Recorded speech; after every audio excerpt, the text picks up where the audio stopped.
प्यारे बच्चों, आप सभी को मेरा प्यार भरा नमस्कार। आइए आज हम कोरल स्वर्णिम हिंदी व्याकरण भाग 6 का पठन पाठन करते हैं। आइए आज हम पाठ 2 वर्ण विचार का पठन पाठन करते हैं। ध्वनि, भाषा की सबसे छोटी इकाई को बच्चों ध्वनि कहा जाता है।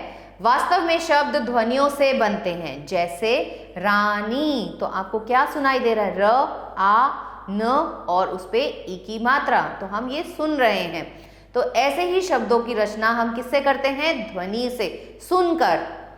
सभी भाषाओं में ध्वनि को लिखने के लिए कुछ चिन्ह निश्चित कर लिए जाते हैं। प्रत्येक ध्वनि के लिए एक चिन्ह होता है। इन चिन्हों को ही वर्ण कहा जाता है। तो वर्ण क्या हुए? वर्ण ही भाषा की सबसे छोटी इकाई है, जिसको हम सुन रहे हैं, और उन्हीं चिन्हों को फिर हम लिख कर प्रकट कर सकते हैं। जैसे ललिता आई, तो इसको अगर हम खंडित करें तो क्या हो जाएगा? ल, अ, ल, ई, त, आ।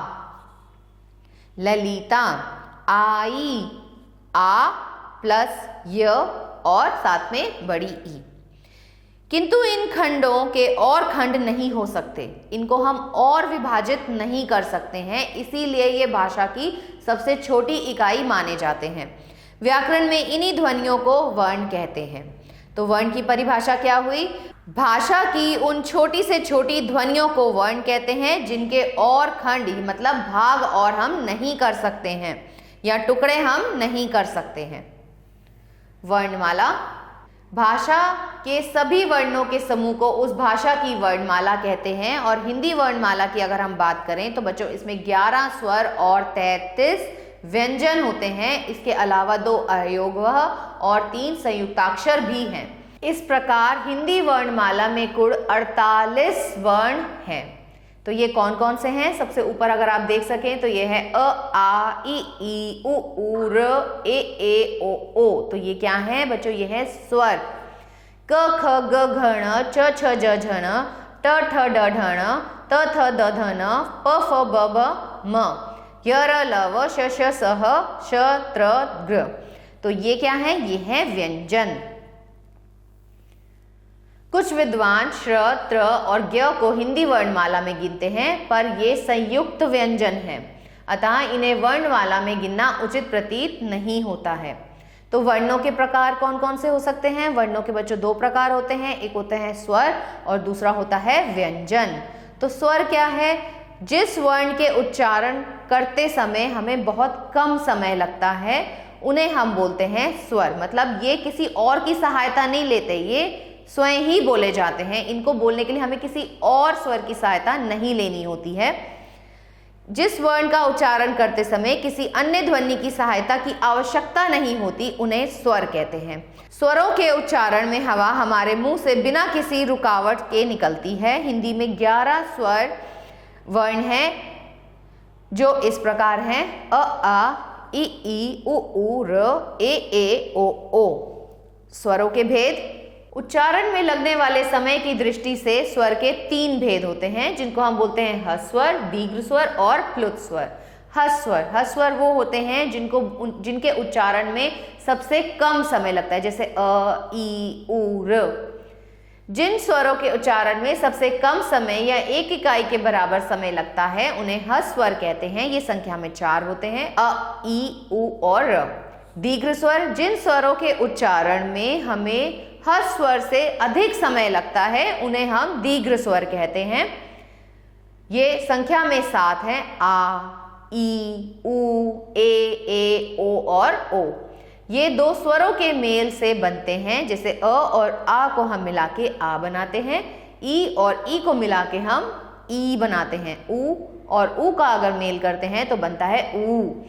अ और ई का मेल से बनता है ए, आ और ए के मेल से बनता है ए, अ और उ के मेल से बनता है ओ, और आ और ओ के मेल से बनता है औ।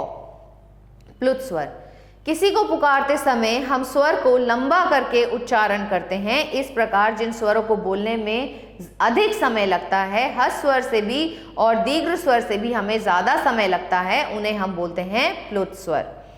इन्हें प्रकट करने के लिए इनके आगे हिंदी का अंक 3 का चिन्ह लगा होता है, जैसे ओम।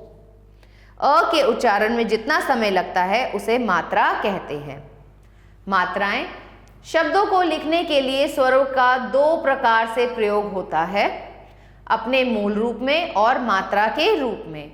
आओ शब्दों में दोनों स्वरों का मेल रूप में प्रयोग किया गया है, जबकि होली में दो स्वरों का मात्रा के रूप में प्रयोग हुआ है। स्वरों की मात्राएं। स्वरों का छोटा परिवर्तित रूप जो व्यंजनों के साथ मिलकर लिखा जाता है वह मात्रा कहलाता है। जैसे आपने लिखा आई, तो आप कैसे लिखोगे? तो आप आई को लिख दोगे आ और साथ में ई। या मैंने लिखा चली, तो मैंने क्या प्रयोग में लाई? मैं ई की मात्रा हमने यहाँ पर प्रयोग में उपयोग करी है। स्वर और मात्रा। अ कोई मात्रा नहीं है, जैसे क और अ मिलके बन जाएगा क। हम लिख सकते हैं इसका उदाहरण कल। आ में आप आ की मात्रा का प्रयोग करते हैं, क और आ मिलके बन जाता है का, जैसे कि काम। ई की मात्रा से बनेगा की, किला। बड़ी ई की मात्रा से बनेगा कील। ऊ की मात्रा से बन जाएगा कुल। बड़े ऊ की मात्रा से बनेगा कूप। र से बनेगा कृषक। ए की मात्रा से बनेगा केला। ए की मात्रा से बनेगा कैद। ओ की मात्रा से कोई और औ की मात्रा से कौन, कौआ आदि। आयोगवाह के रूप। अनुस्वार और विसर्ग, जिसे हम नेजल एंड कोलन भी कहते हैं। हिंदी वर्णमाला के अनुसार जब हम बिंदु तथा विसर्ग को अ के साथ जोड़ते हैं तो ये बन जाता है अ और अंग लिखा जाता है, और प्राय इन्हें स्वरों के साथ लिखा जाता है क्योंकि इनका उच्चारण स्वरों के साथ ही होता है, जैसे चंदा, गंगा, प्रातः, अतः आदि। परंतु ये स्वर नहीं है। संस्कृत में इन्हें अयोगवह कहा जाता है क्योंकि ये अ की सहायता से बोले जाते हैं। इन्हें हम इस प्रकार भी परिभाषित कर सकते हैं। वे वर्ण जो बिना किसी वर्ण का आधार लिए बोले ना जा सके उन्हें अयोगवह कहते हैं। जैसे अ अनुस्वार है और अ विसर्ग दोनों अयोगवाह हैं। अनुस्वार। अनुस्वार का उच्चारण म तथा न के समान होता है तथा नाक से होता है, जैसे मंगल। तो आप म न ग ल नहीं लिखते हैं, आप न के लिए क्या प्रयोग में लाते हैं? बिंदु का प्रयोग करते हैं, यानी कि अनुस्वार का प्रयोग करते हैं। जंगल। अनुनासिक। जब किसी वर्ण का उच्चारण नासिक और मुख दोनों से किया जाता है, जब हम किसी वर्ण को नासिका से और मुख दोनों से ही प्रयोग में लाते हैं तो उसे बोला जाता है अनुनासिक। और इसको प्रयोग कैसे करते हैं हम? चंद्र बिंदु के रूप में, जैसे हंसना, आंख, मुंह आदि। अनुस्वार और अनुनासिक में अंतर। अनुस्वार में वर्ण का उच्चारण केवल नासिका से होता है तथा उसमें आधे वर्ण के उच्चारण जितना बल लगता है। अनुनासिक में उच्चारण मुंह तथा नासिका दोनों से होता है। अनुनासिका चंद्र बिंदु युक्त स्वर के उच्चारण का समय सामान्य वर्ण से अधिक होता है।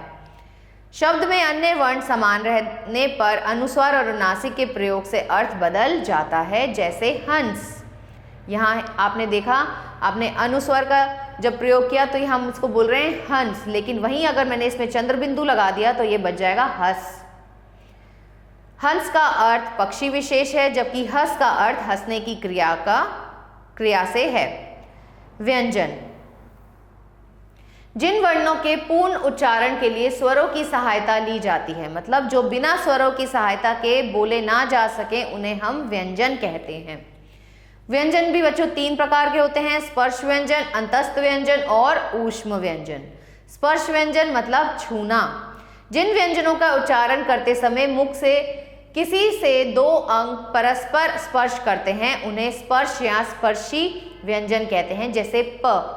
इसमें हमारे दोनों ओंठ एक दूसरे को स्पर्श करते हैं। इसी तरह त, इसमें हमारी जीभ की नोक दांतों को स्पर्श करती है। इसी स्पर्श के कारण इन व्यंजनों को स्पर्श या स्पर्शी व्यंजन कहा जाता है। ये संख्या में 25 होते हैं।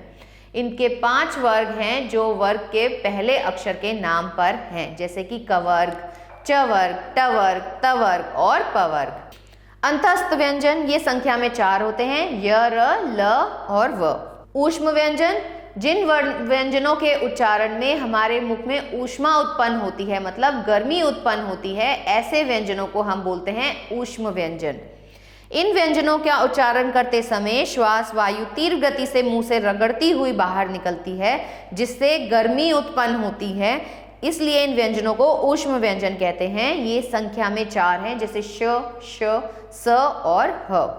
वर्ण संयोग, वर्णों के परस्पर मेल को वर्ण संयोग कहते हैं। वर्ण संयोग के 2 प्रकार होते हैं, व्यंजन और स्वर का मेल या फिर व्यंजन से व्यंजन का संयोग। व्यंजन और स्वर का संयोग आप पहले पढ़ चुके हैं, बिना स्वर की सहायता से व्यंजनों का उच्चारण संभव ही नहीं है। तो हम व्यंजनों का उच्चारण बिना स्वर के कर ही नहीं सकते हैं। जब कोई व्यंजन स्वर रहित होता है तब हम उसके नीचे बच्चों हलंत लगा देते हैं, जैसे कि क के नीचे आपने हलंत लगा दिया, तो इसका मतलब क्या है कि ये स्वर रहित है, ख, ग आदि। व्यंजन और व्यंजन का संयोग, व्यंजन से व्यंजन के मेल से संयुक्त ध्वनियां बनती हैं। व्यंजन को व्यंजन से मिलाने के भी कुछ नियम हैं जो निम्नलिखित हैं। अधिकांश व्यंजनों में अंत में खड़ी रेखा पाई होती है। पाई वाले व्यंजन जब अपने से आगे वाले व्यंजन से मिलते हैं तो उनकी पाई हटा दी जाती है, जैसे ख और य। तो क्या बन जाएगा? ख्य, और इसे हम शब्द बना सकते हैं ख्याति। स और न को मिला दे तो स्न, स्नान। ख, ग, घ, च, ज, झ आदि पाई वाले व्यंजन हैं। बिना पाई वाले व्यंजन जैसे छ, ट, ठ, ड, ड, ह जब किसी व्यंजन से मिलते हैं तो पहले व्यंजन में हलंत लगाकर दूसरे व्यंजन पूरा लिखा जाता है, जैसे द और ध को मिला देंगे तो क्या बन जाएगा? शुद्ध। तो आपने क्या किया? आपने द के नीचे हलंत का प्रयोग किया, द्व, तो ये हो जाएगा द्वार। तो यहाँ पर आपने हलंत लगा दिया है। क और फ का यह रूप बन जाता है।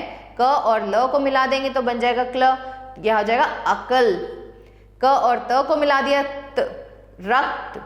फ और त को मिला दिया तो हफ्ता। र के संयोग के निम्नलिखित नियम है। जब र के साथ कोई स्वर नहीं होता तब वह अगले वर्ण के ऊपर लिखा जाता है। अगर इसके बाद कोई स्वर नहीं है, जैसे र के बाद आपने लगाया म, तो कोई स्वर नहीं है तो आप र को म के ऊपर प्रयोग करेंगे, जैसे कि चर्म, धर्म, कर्म। र से पूर्व कोई भी स्वर रहित व्यंजन हो तो र उसके नीचे लगता है तथा इसका रूप इस प्रकार हो जाता है, जैसे क और र, तो ये हो जाएगा क्र, चक्र। प और र मिलके बन जाएगा प्रकाश। स के साथ र का संयोग होने पर इसका रूप स्र हो जाता है, जैसे सहस्र, स्रोत आदि। श में जब र को मिलाते हैं तब इसका रूप निम्नलिखित प्रकार से हो जाता है, जैसे श और र को मिला लेंगे तो बन जाएगा श्र, श्रेष्ठ, श्रम आदि। आइए बच्चों इसका अभ्यास कार्य देखते हैं। निम्नलिखित के दो उदाहरण लिखे। दीर्घ स्वर, तो दीर्घ स्वर कौन से होते हैं बच्चों? जिनके उच्चारण में अधिक समय लगता है, जैसे आ, ई। तो इससे आप शब्द कौन से बना सकते हैं? आ से आप बना सकते हैं आकाश। और कौन सा बना सकते हैं? ईख। अंतस्थ व्यंजन जिसमें आते हैं आपके य, र, ल, व, तो य से आप बना सकते हैं यज्ञ, र से बना सकते हैं रथ। आयोग वह, आयोग वह में आते हैं आपके अनुनासिक और अनुस्वर, तो इसमें आप बना सकते हैं हंस और हस। बाकी के भाग आप अपने आप से अपनी अभ्यास पुस्तिका में करेंगे। स्वर तथा व्यंजन से आरंभ होने वाले शब्दों को छांटकर अलग कीजिए। तो ह बच्चों आपका क्या होता है? व्यंजन। तो ये किसका भाग है? ये व्यंजन का भाग है। ऐसे ही उन्नति, उन्नति में ऊ है, ऊ का प्रयोग है ना, तो ये हो जाएगा स्वर। आसमान, स्वर।